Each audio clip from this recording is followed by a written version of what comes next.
I was recently walking with a friend, and you know how it goes when you're walking with a girlfriend and you're just talking about everything that you're struggling with. And it's how we sisters, we share, we support. It is so essential in our lives. That is just a little reminder to make sure you're making time for your girlfriends. But she said something, we were talking about her workouts, and she's been struggling a little bit to find the right routine that works for her and her work schedule. And she said that she heard from another coach that 20 is plenty. And I love that. I love nifty little sayings. 20 is plenty. And I've held it in my pocket for the last few weeks, and I thought I would share it with you. So I did a little research to see if it's a thing. Is 20 plenty? And what are people saying out there about this nifty little saying? And what I found is that the American Heart Association has recommended 150 minutes of moderate exercise per week. 20 times 7 days is 140, so we're just about there. 20 can be plenty for you. 20. What can we do for 20 minutes a day? Now, this may be very beginner for you. You may be locked and dialed in with how you move your body. But you know, for a lot of us, we go through different cycles, especially during this menopause continuum, and we get into ruts, just like my friend is feeling. And I was there with my menopause brain fog. I stopped doing a lot of the things I knew I should be doing.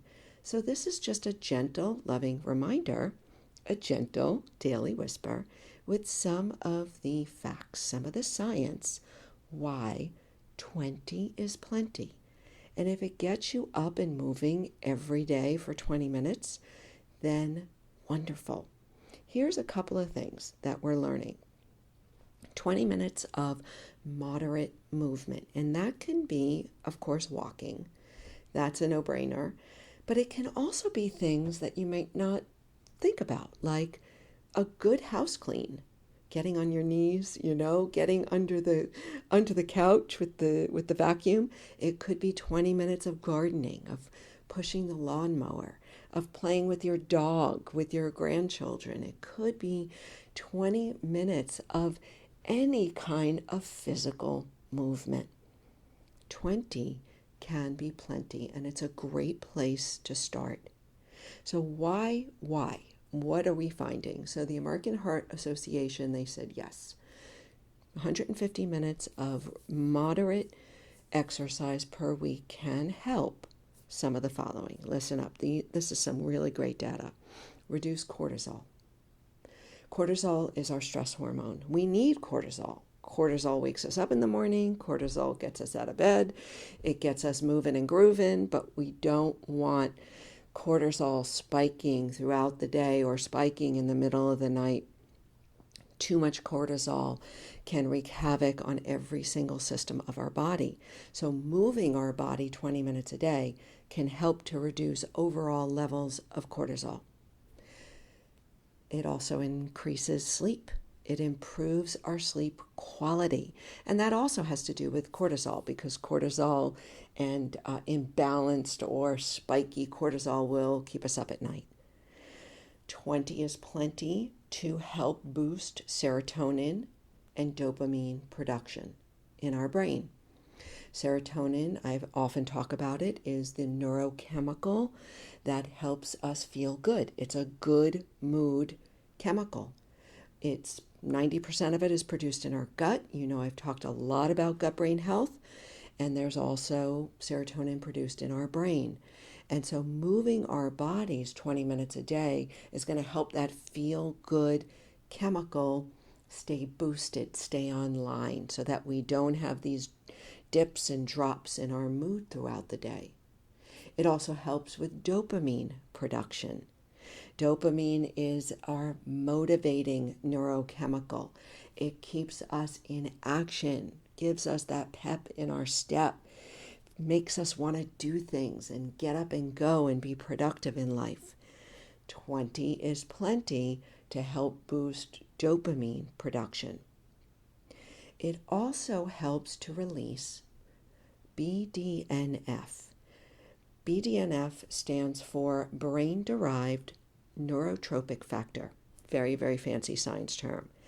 But this is really, really important because BDNF protects our brain from depression, from emotional disorders. It also helps with neuroinflammation, brain inflammation, and brain regeneration. So, the science is really, really compelling. We are not just a brain on a stick. How you feel mentally has a lot to do with what's going on in this chemical cocktail happening in your body minute by minute. One last thing is that moving 20 minutes a day can help in GABA production. I often talk about GABA. About 50 to 70% of it is produced in our gut, and it is a key neurohormone for relaxation. So, I don't know. I don't think there's any more compelling reason. And of course, there's other reasons when it comes to inflammation and cardiovascular health and metabolism and body composition. And boom, there's so much more. But I really wanted to give you some good granular research around some of the neurochemicals that change, that are improved when we do 20 minutes a day of moderate exercise. 20 is plenty, my sisters. So perhaps share this with a friend that's not moving. Maybe share it with a parent, with a kid, with a coworker that is not moving 20 minutes a day. And then one last thing, because I have to say this, and you've heard me talk about this before. Resistance training, strength training, building muscle mass is non-negotiable.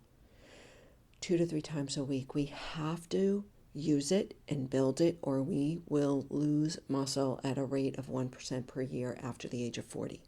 So I don't want to, especially if you're not moving at all or moving very little, I want you to start with 20 is plenty.